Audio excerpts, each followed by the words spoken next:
వినుకొండ పట్టణంలోని వైఎస్ఆర్ కాంగ్రెస్ పార్టీ కార్యాలయంలో నిర్వహించిన సమావేశంలో నియోజకవర్గానికి చెందిన అన్ని అనుబంధ విభాగాల సభ్యులతో మాజీ ఎమ్మెల్యే బొల్ల బ్రహ్మనాయుడు మాట్లాడారు. ఈ సందర్భంగా మాట్లాడుతూ ఈ కూటమి ప్రభుత్వం మద్దతు ధరల విషయంలో పూర్తిగా విఫలమైంది. నేడు వ్యవసాయం అంటే రైతులు భయపడే పరిస్థితి వచ్చింది. పంటలకు సరైన ధరలు లేక రైతులు తీవ్ర నష్టాలు చవిచూస్తున్నారు అని అన్నారు.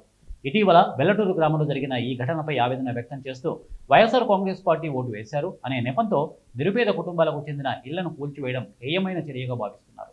పూర్తి స్థాయిలో అసమ్మతి, అన్ని విధాల పాలన విఫలమైనది.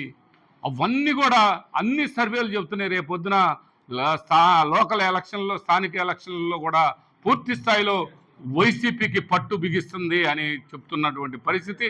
మన వినుకొండలో గ్యారంటీగా మనం అన్ని విధాల ముందుకి మనం వెళ్తామని కూడా మీకు ఈ సందర్భంగా తెలియపరుస్తున్నాం. రేపుంది మన గ్రామ స్థాయి ఎలక్షన్లు, స్థానిక ఎలక్షన్లు, లోకల్ ఎలక్షన్లు, వీటన్నిటిని కొట్టుకోవాలి. తర్వాత ఎమ్మెల్యే సంగతి, వీటన్నిటి మీద మనం పట్టు బిగించాలి. ఏ గ్రామంలో ఆ గ్రామం మీరు అందరూ కూడా పనిచేయాలని మీ అందరికీ సందర్భంగా తెలియపరుస్తున్నాను. మరి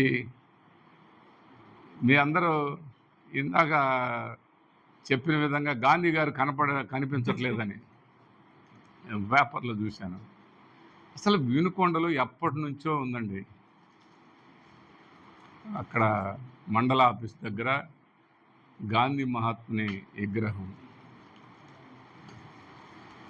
ఈ పాయింట్ మటుకు మీరు అందరూ ఒక్కసారి మనసులో ఆలోచించండి. నేను చెప్పిన